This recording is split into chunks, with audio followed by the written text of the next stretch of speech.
Thank you, Chairman Murray, for continuing the process of tackling the two biggest challenges that face our nation, stabilizing our debt and deficit without shortchanging our future, and continuing to move our economic recovery forward.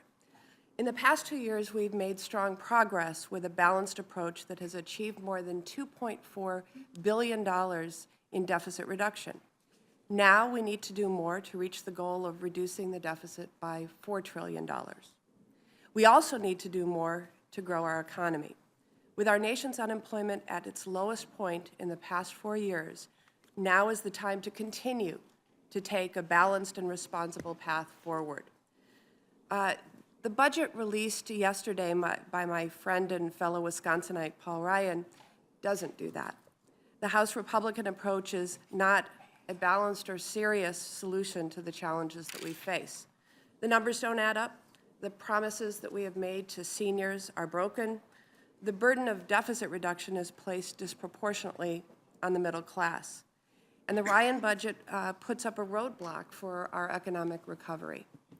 I've said repeatedly that our budgets are statements of our values and our priorities as Americans.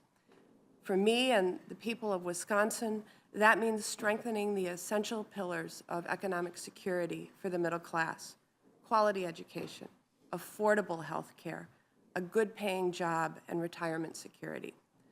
I want to see a budget that holds true to the belief that in America, everyone should pay their fair share and everyone deserves a fair shot.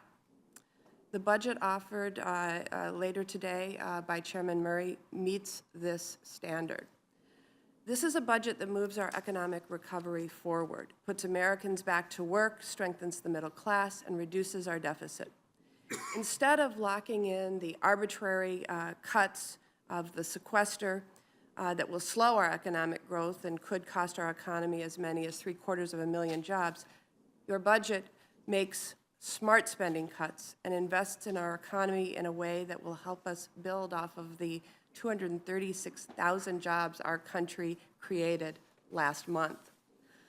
Unlike the Ryan proposal, our budget confronts wasteful tax expenditures for corporations that ship American jobs overseas. Instead of cutting the investment in Head Start for our children, we should close tax loopholes for hedge fund managers on Wall Street. And instead of breaking our promises to seniors, we should cut spending in the tax code for millionaires and billionaires. Now, our budget also builds on the $700 billion in Medicare savings included in the Affordable Care Act, savings that extended the solvency of Medicare. We produce additional savings in Medicare that don't cut benefits and don't shift the burden to seniors, increasing their out-of-pocket expenses. We have shown and continue to show today that we can achieve cost savings without breaking our promises. Stabilizing our debt and deficit are worthy goals, and we are more than halfway to the goal of $4 trillion.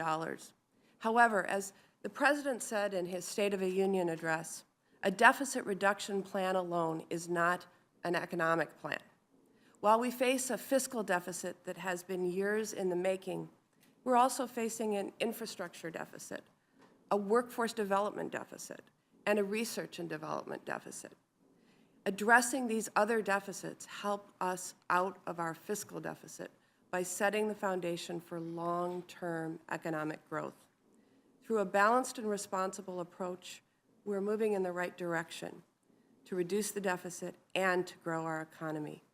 Today, with this budget plan, we are staking a claim to the path of progress that we are on. It's the right path forward for the economy, the right path for hardworking middle-class families. Again, I'd like to thank you, Chairman Murray, and your hardworking staff for all that you've done to bring us to this place, and I look forward to our working session tomorrow.